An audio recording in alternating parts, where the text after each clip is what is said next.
Hello and a warm welcome. This is your TeacherBot. All systems are functioning normally. This video is for csc249 data structures. I want to talk about m2t1. One thing I want to mention really quickly for the first assignment in Module 1, the knapsack problem. If you're having trouble with that, if, for example, copying the code isn't working, I know some people are having issues with, for example, okay, if you haven't done classes in a while or if you haven't covered classes before, that's a lot to get into. So don't sweat it too much. I will try to get a video up for that later. I'm not going to use classes and objects for a bit. One thing I want to try to do is to try to do some cross-training between languages. So in my face-to-face class, most students are C++ focused with some Python. If you're a Python person, this is a really good read for C++ to kind of get you used to it. If you've used Java, you're going to find C++ very familiar.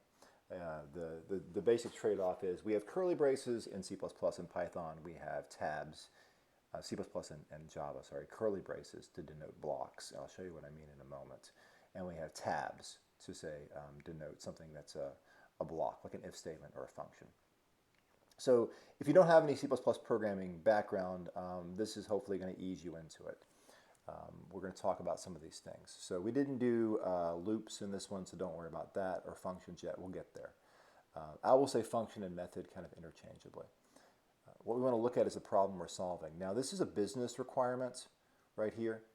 And what you're going to find in advanced programming classes and in the real world, if someone's paying for code, they'll describe the problem in terms of how they understand the world. They're not programmers, right? This is a store owner. So they're going to tell you in English what they want, and that's going to include some level of vagueness, some uncertainty that you'll have to kind of drill down to create an algorithm. And that's on you, the developer. So let's talk through these fictional requirements that I provided as a stock owner. We have widgets, so here I call them sprockets, but it could be apples or cars, anything. We have the name of the widget, the amount of widgets, and the cost in dollars. I encourage you to think for a moment, well, what data types would I use, right? And we'll look at what that is in a moment. So the program starts with greeting the customer by name. Therefore, we're going to need a name. We're going to have to get that from somewhere and store it somewhere. And then we're going to tell them, well, we have 9 sprockets on hand. They're 99 cents each, something like that. And then we'll ask them, please type in how many you'd like to buy. We'll tell them the price. So if it's the sprocket's $3 and you want 3, then it's $9. And thank them. So that's where we're starting, okay? Now, I'll do repl.it in this video. That'll save you some time. I'll do a separate video on code blocks, which is what I use. I actually have the code here in code blocks, so I'm going to copy it, and I'll just show you here. Okay, so in code blocks, well, I'm going to go here, create, and if you don't see this right here, what you just do is use C++, and you'll see it. I'm going to give it a name. This is m2t1, and I'll put my last name. And I'll create the repl. Repl stands for read, evaluate, print, and loop. And that means read a line of code, do something with it, and then repeat. Okay, here's the code. I'm going to bring this over a bit so you can see a little bit better. For any program using console I/O, it's going to be important that you include these 2 lines. That's just how we do things.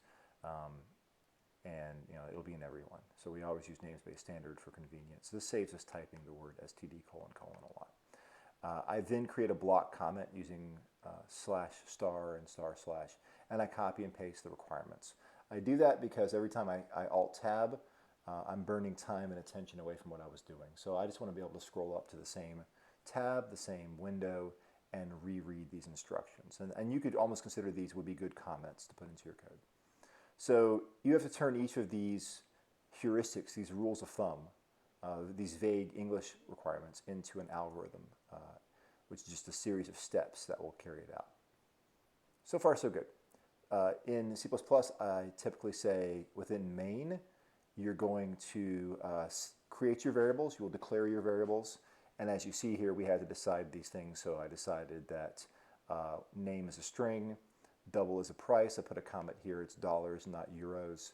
That could vary, but it's just a floating point floating point number. And then int for widget count, because whether you're selling sprockets or bananas, you can't sell half of one. You can only sell integral numbers. And then these variables I sort of derive from the requirements. So they want to greet them by name, so I need to have a name. They're going to order a certain number of widgets, so there's an amount there, and then there will be a price we calculate by multiplying. Once I've declared all my variables, I then initialize them. In the real world, these values would come from a database or something, but here we declare them manually. This will be something we'll talk about later. What do you do if they type in an invalid value? What if they say they want negative 75 widgets, which would mean that they would give you widgets and you would pay them, which is not how stores work. You can't return more item than you actually bought. So we'll get that to that in a minute. So I said here what I might put in a function. So if I were going to call this a separate function, which I might do in a future assignment, I will do in a future assignment, then I would put this code in a separate function. I'll just put it all in main now. So this is pretty straightforward. I just get the name back and print it. So now these variables have been declared, so I print them out. You'll see I just do some pretty printing. I use tabs to make it look kind of like a table. And then I have a new line to make it a little easier to read, and I say how many sprockets do you want today, and I do cin. A brief refresher on how cin and cout work. So cout is like print, and cin is like input. It's let's say console out, console in. Now, the arrows have to work a certain way. What you can remember is the arrow faces cout because it's going out, and the arrow for cin faces the thing you're putting something into. So if I'm going to cin order size, the arrow faces order size because this is getting a value. It started as 0 and now it's getting a new value. This is the input sanitation, so we'll get back to that. So assuming the order is valid, I am going to calculate the value and print the price. Let's run that to see how it works. I want to make sure there's no errors. And then the next thing I check for is, do I get a correct answer? Okay, so my name is Norris. I would like 5 of them, which back of the envelope calculation, that's $4.95. So let's see if the program gets it right. Excellent, good. Okay, that's the base case. That's the expected behavior. What about the unexpected behavior? Well, if they type in -1 widgets, well, I catch that here.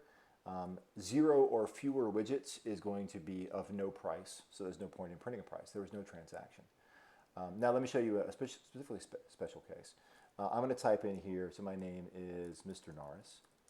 So what's going to happen here? Well, due to the vagaries of cout, it's going to put, the first thing I read in is going to be Mr. So my name is Mr. And it's going to say I want to order Norris number of widgets, which is not a number. And here we say, it says you have plenty of widgets. I'm going to do it one at a time to kind of show you what I mean. My name is Bob this time, and my cat walked on my keyboard during the order. There you go. So how will this handle it? Again, it runs this code. I'm not actually sure of the value of SF, AES, DF, etc. as a number.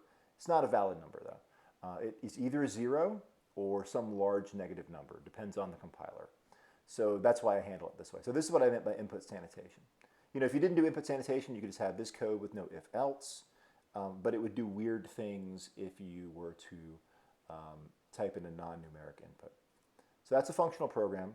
Now let's look at how you would get this out to submit it. You just go here and click download. You don't have to rename the file for you guys. You just do it as, I often will say, please submit it as m2t1, whatever. In this case, as long as your comments are correct up top, which, let me show you that, right? So I didn't do that.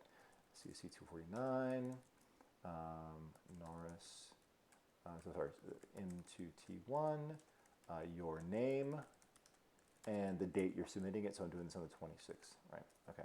So if I have this in the file, and then you submit main.cpp with no further comments, I can tell the assignment you're doing that you've submitted it to the right place, because I check for things like, well, what if I submitted the module 1 homework to module 2 because I clicked the wrong link? This is how I kind of check for that. So I'd now download this file, go to Blackboard and upload it. And that's it for now. So thank you, and I will have another video up shortly.